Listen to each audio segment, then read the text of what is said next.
So let's see how we solve this simultaneous equation.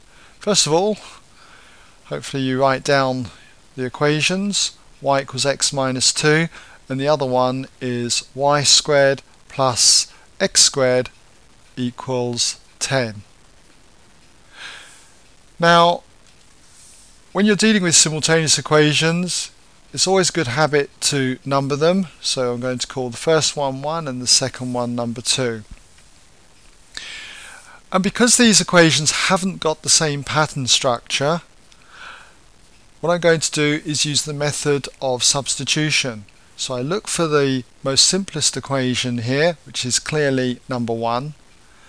And because it's got y already equaling x minus 2, I'm going to then substitute wherever I see a y here, I'm going to replace it with x minus 2. So we say substitute, okay, or sub for short, sub number 1 into number 2. And if we do that, what I therefore get is that instead of y squared, I'm going to write x minus 2 all squared. So we have x minus 2 all squared. Then I've got the plus x squared here equals the 10. Okay? Next, what I'm going to do is expand this bracket. Expanding a square bracket, take the first term, square it, that's x squared. Then you always get twice the product of these two terms, so the product is minus 2x, double it and you get minus 4x. Then you square the last term in the bracket. Square of minus 2 is plus 4. Okay? Then we put the plus x squared in, and it equals 10. What I'm now going to do is gather up terms. So we have x squared plus another x squared, so that's 2x squared. And then we have the minus 4x. And then what I notice here is that I've got a squared equation which is a quadratic equation. And all quadratic equations should be put in a particular format, and that is that they should equal 0. So I'm going to take the 10 from this side, the right hand side. I'm going to take 10 from both sides, so plus 4 take away 10 is going to leave me with negative 6, and that's going to be 10 take away 10 equal to 0. Okay? Now what I notice here is that to solve this quadratic, it's got a common factor of 2. 2 goes into each of the 3 terms here. So what I can do is pull out 2 as a common factor. So I have 2 lots of x squared minus 2x minus 3, and that will equal 0. Now if I didn't spot dividing or pulling out by 2, it wouldn't matter, but what it's going to mean is that just factorising the quadratic would be just a little harder. But pulling out the 2 has meant that we've got a nicer, simpler quadratic expression in this bracket. So I've got a product now of 2 factors, 2 and this factor here, equal to 0. Now I know that 2 can't be 0, so it must be the quadratic expression here, x squared minus 2x minus 3, that must equal 0.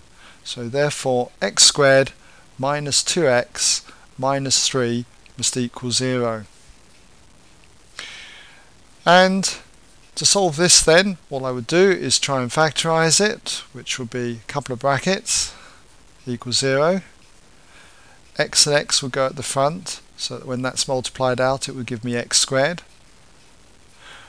Looking for 2 numbers now that multiply together to give negative 3, and that would be, let's think, plus 1 minus 3. That's going to work, so I'll put a plus 1 here and a minus 3 here, and you can see that I'm going to get my x squared minus 3x plus 1x, that's the minus 2x, and then negative 3, 1 times minus 3 is negative 3 on the end. Okay, so I've got that factorised, so I can therefore say that x plus 1 equals 0, or the second factor, x minus 3 equals 0. And so what this would lead on to is, if I subtract 1 from both sides there, x equals negative 1, or, and if I add 3 to both sides here, x would equal 3. So I have two values of x. Okay? So I've got the values of x. All I need now is to get the values of the corresponding values, I should say, for y. So I want to find out the corresponding value of y when x is negative 1. So what I'm going to do is substitute x equals minus 1 back up into equation number 1, because it gives me y directly. I could substitute it in number 2, but it will mean rearranging this equation. It will just take me too long. Much easier to substitute into 1. So that's what I'm going to do. Let's just scroll up a little there just so we can fit this in. So I'm going to say substitute, or sub for short, x equals minus 1 into number 1. Give the reader directions what you're trying to do. Just don't do things and expect them to know what you're doing. So sub x equals minus 1 into 1.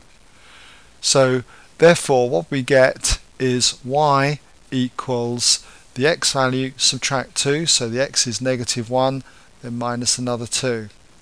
And what does that equal? Minus 3. So we have therefore y equals minus 3.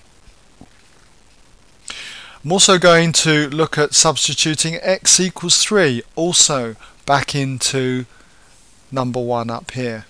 So we'll just scroll down a bit and we'll just say sub x equals the 3 here into number 1, and so therefore I get y equals, remember it was x minus 2, so it's going to be the x value 3 minus 2, and 3 minus 2 is going to give me that therefore y equals 1. It's always a good idea in simultaneous equations to round up your answers. Okay, so we're just going to say that therefore they come in pairs, x equals negative 1, y equals minus 3, or x equals 3 and y equals 1. Okay, so that's the solution to our simultaneous equation. So I hope you got that right, and well done if you did.